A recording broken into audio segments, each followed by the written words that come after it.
Campinas. 10h14, a gente continua falando sobre o Dia da Consciência Negra. Agora a gente vai conversar com o Levi Kaique. Ele é educador antirracista que deixou a engenharia para atuar na formação e no debate público sobre igualdade racial. Começou como voluntário em escolas de Campinas, expandiu o trabalho pelas redes sociais e passou a ser convocado ou convidado para empresas, órgãos públicos e eventos nacionais e internacionais, incluindo reuniões no Palácio do Planalto e o Pacto Global da ONU em Nova York. Seja muito bem-vindo, Levi. Muito bom dia para você. Bom dia. Estão conseguindo me ouvir bem aí? Perfeitamente. Bom dia. Muito obrigado pelo convite. Fiquei muito feliz. E vamos que vamos. É isso. Hoje, nesse dia, a gente discute tantas questões voltadas à consciência. Qual que é a questão que você considera mais fundamental para a gente discutir nessa data? Eu acho que na data da consciência negra, eu acho que o principal da gente discutir é a consciência mesmo, né? A gente reconhecer o que aconteceu com o nosso país, evitar que seja feito o apagamento desse histórico racista, da escravidão, e a gente relembrar que isso faz pouquíssimo tempo e que a gente precisa hoje colocar a mão na massa para poder alcançar um país de plena igualdade, sem essa desigualdade toda que foi gerada a partir dos quase 400 anos de escravidão que a gente teve no nosso país.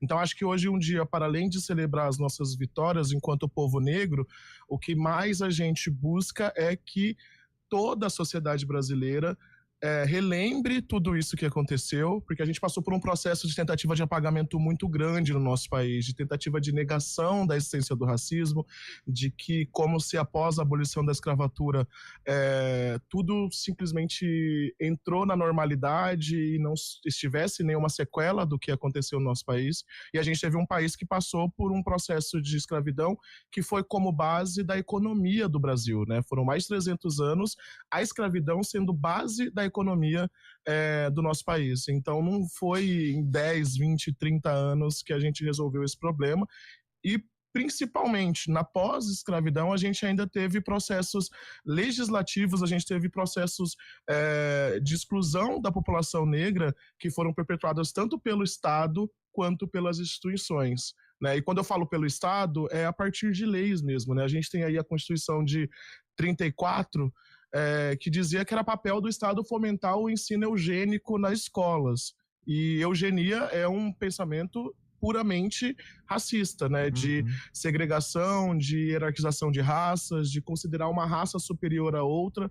Então, se a gente teve aí na nossa Constituição, né, de 34, isso é pós a escravidão, né, anos pós a escravidão, a gente teve uma Constituição que fomentava o racismo, a gente tem que ter na nossa Constituição hoje, nas leis e nas instituições, coisas que façam com que a gente seja incluído dentro dessa sociedade, que resolva o problema que foi criado pelo Estado brasileiro a partir da escravidão. Então, acho que o principal para a sociedade como um todo é isso, a gente não esquecer do que foi feito, relembrar todos esses desgastes que a gente teve, esses desgastes sociais e todas essas leis que foram criadas para poder impedir o acesso de pessoas negras, para poder a gente conseguir fomentar novas políticas públicas e conscientização de instituições para poder a gente avançar em uma sociedade mais igualitária. Como é que você considera o papel hoje dos influenciadores digitais? A gente fala de muitos influenciadores que influenciam pro mal, mas também existem aqueles que influenciam pro bem. E levando em conta que as suas redes sociais também foram fundamentais para poder expandir esse alcance e fazer essa conexão entre escolas, empresas e instituições, como é que você enxerga esse papel hoje?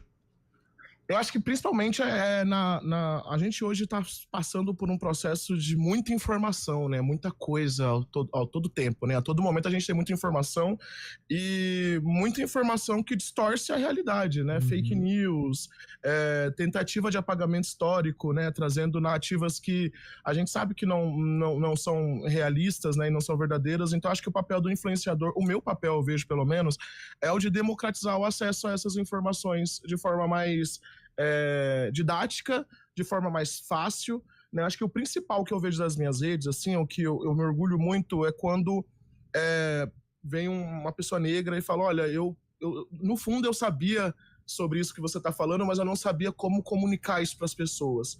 Eu não sabia como passar isso adiante. E lendo o seu perfil, vendo as suas publicações, eu tenho argumentos para poder conseguir passar isso adiante.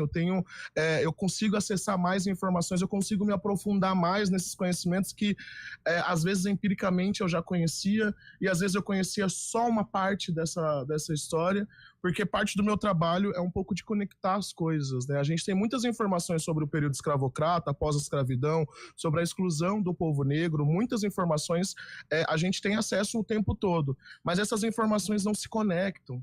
E parece que são coisas muito isoladas, quando na realidade fazem parte de um todo, né? Quando a gente chama de racismo estrutural, a gente está falando justamente de uma estrutura de sociedade que conecta todas essas mazelas que afetam a população negra, que consequentemente é a população mais pobre. A gente está falando aí de um país que 70% das pessoas mais pobres são negras, né? E um país de maioria negra também. Então, quando a gente conecta essas informações, as pessoas conseguem compreender mais, porque sempre parece uma coisa desconectada. Então, acho que o papel do influenciador nesse quesito é de fazer essa conexão, é de ajudar as pessoas a lembrarem disso o tempo todo, né? Que a gente está ali nas redes sociais para dar risada, para fazer uma receita de bolo, mas também para se conscientizar e principalmente para denunciar coisas que ainda estão acontecendo no nosso país, para a gente entender coisas que ainda estão afetando a população mais pobre, a vida do trabalhador, a população negra. Então, eu acho que esse papel é fundamental e é algo que eu vejo sendo feito com bastante afinco, apesar do alcance das publicações, quando a gente está falando de questões sociais, não ser tão alto quanto, né, o alcance do Jogo do Tigrinho, ou o alcance de coisas, né, negativas, assim. Pois é. Deixa eu pegar esse gancho que você falou do racismo estrutural. Tem ainda aqueles que interpretam, essa é caso isolado, caso individual, episódio isolado. Nós estamos muito longe de ser simplesmente um caso isolado, né, infelizmente. Sim, muito longe. Eu acho que a gente entende a questão do... Primeiro porque a gente precisa entender que não existe racismo sem estrutura, né? Uhum. As pessoas confundem muito a ideia de um racismo estrutural como se fosse um tipo de racismo, quando na realidade é sinônimo, né? A gente chama de racismo estrutural meio que para poder trazer esse caráter estrutural do racismo, mas se a gente for pegar o próprio dicionário na hora de a gente ler o que significa racismo, o tempo todo ele está falando de estrutura de sociedade que hierarquiza raças, né, que coloca uma raça enquanto superior e outra raça enquanto inferior. Por isso mesmo que a gente, inclusive, fala que brancos não sofrem de racismo. Uhum. Porque não é somente chegar para uma pessoa negra e ofender ela diretamente ou dizer que, enfim, tudo isso corrobora para uma exclusão social a nível estrutural, a nível social mais amplo. Então, dando um exemplo mais claro aqui, entrando nessa seara ali do racismo contra brancos, ou racismo reverso, se uma pessoa, durante a escola, sofre algum tipo de exclusão ou preconceito por ser branco, isso é completamente errado, isso é injúria, isso já está, inclusive, previsto no nosso Código Penal, na nossa legislação. Uhum. É injúria, isso é errado. Mas essa pessoa, quando ela sai ali daquele ambiente e ela vai buscar um emprego, ela vai tentar uma vaga de trabalho, por exemplo, aquela crítica pontual que ela sofreu na escola por ser branca não se reflete na busca por emprego. Uhum. Já para uma pessoa negra, a gente vê que uma pessoa negra sofre com racismo na escola, sendo chamada de macaco, que é uma tentativa de inferiorizar o conhecimento dela, né, de colocar ela como um ser inferior, né, do lado animanesco. Quando ela vai buscar um emprego, ela tem 2 vezes menos chance de conseguir uma vaga, mesmo que ela tenha um currículo semelhante ao currículo de uma pessoa branca. Então, essa é a dimensão estrutural da coisa, né? Quando a gente fala de estrutural, a gente está falando de que, por exemplo, durante a pandemia de coronavírus, a maioria das pessoas que morreram de coronavírus foram pessoas negras. Uhum. E aí a gente fala, o coronavírus é um vírus racista? Não, mas por que a maioria das pessoas negras foram as que morreram? Porque a nossa forma de organização social propicia isso. Então, as pessoas negras eram a maioria nos trabalhos essenciais, então elas não podiam ficar em casa fazendo quarentena, enquanto a maioria das pessoas estavam fazendo quarentena, então essas pessoas precisavam trabalhar. A maioria das pessoas negras são as mais pobres, que estão em residências que não têm saneamento básico. A forma de combate ao coronavírus era ter o álcool em gel, era o saneamento básico, era isolamento social, e a maioria das pessoas negras não tinham acesso a isso. Então, uma pessoa negra que mora numa residência, numa favela, num cortiço, com 10, 15 pessoas na mesma residência, com casas que são umas grudadas nas outras, né? Eu sou engenheiro civil. Hoje a gente, quando vai construir uma casa, tem que considerar o recuo lateral, o recuo traseiro, o recuo frontal. Não pode fazer uma casa grudadinha na outra. Mas dentro das comunidades isso não existe.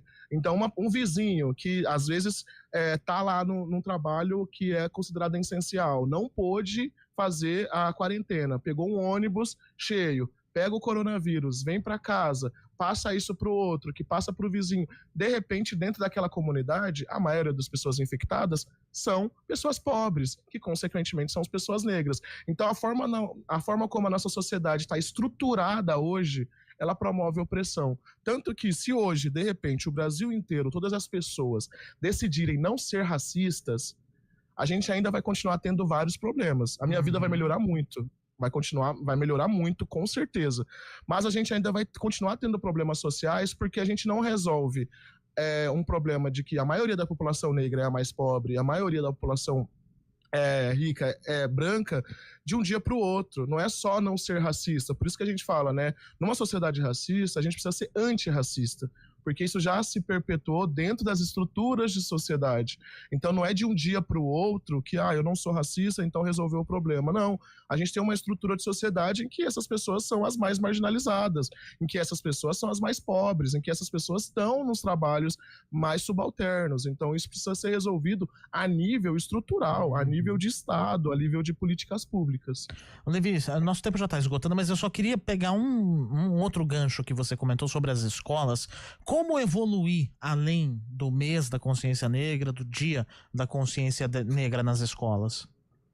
Eu acho que principalmente a gente trazer uma educação que seja antirracista em plenitude durante todo ano, né? A gente trazer E aí, né, eu sou educador, mas eu não sou por exemplo, não sou professor de português, não sou professor de matemática, mas eu acho que cabe a cada um dentro da sua área, dentro da sua pedagogia, buscar formas de incluir discussões da população negra dentro dessas áreas, né? A gente pode falar aí da matemática, trazer conhecimento egípcio, explicar sobre conhecimento dessas áreas, né? E trazer um conhecimento positivo, né, da contribuição do negro dentro dessas áreas, né, e trazer uma conscientização constante, porque eu acho que fica muito isolado a gente trazer somente no mês da consciência negra aquele monte de ação antirracista, né, aquele monte de trabalho com relação à discussão racial, e ainda no resto do ano a gente ignorar tudo isso e principalmente não conectar isso com as outras áreas, né. A população negra tem contribuições dentro da nossa área de conhecimento em todas as áreas praticamente, né? O que não foi os grandes impérios africanos, né? Então eu acho que a gente fazer valer a lei que a gente tem no nosso país de conhecimento afro-brasileiro, de conhecimento africano e de trazer essas discussões com frequência, né? Para poder a gente tornar isso comum dentro da discussão escolar e principalmente fazer com que esses jovens levem essas discussões para suas casas, levem essas discussões para os seus ciclos sociais, eu acho que vai fazer com que a gente tenha um senso comum de combate ao racismo muito mais naturalizado do que como algo pontual, do que como algo que seja só reativo. A gente tem uma luta antirracista hoje no Brasil que é reativa. Quando acontece uma coisa específica, a sociedade reage e pronto, né? Quando na realidade a gente deveria ter isso de forma constante. Eu acho que o papel da escola é naturalizar essa constância na luta antirracista para que a gente não seja uma sociedade somente reativa ao racismo e às vezes até insensível com algumas coisas, né, que acontecem aí nas comunidades, nas favelas. Então tornar algo mais constante para poder a gente naturalizar essa constância aí no nosso dia a dia. Perfeito. Levi Kaique, educador antirracista, dando uma aula aqui pra gente, né, e ajudando a acrescentar muito sobre essa discussão. Muito obrigado pela sua participação aqui no CBN Campinas hoje. Eu que agradeço o convite e um bom feriado aí para todos. Um bom feriado, feliz dia da consciência e que seja, acima de tudo, de consciência. Tem uma outra, deixa eu aproveitar aqui também, né, hoje é o dia de ganchos, né, a gente tem também uma outra coisa para comentar aqui, uma entrevista que eu fiz com o Ademir José da Silva,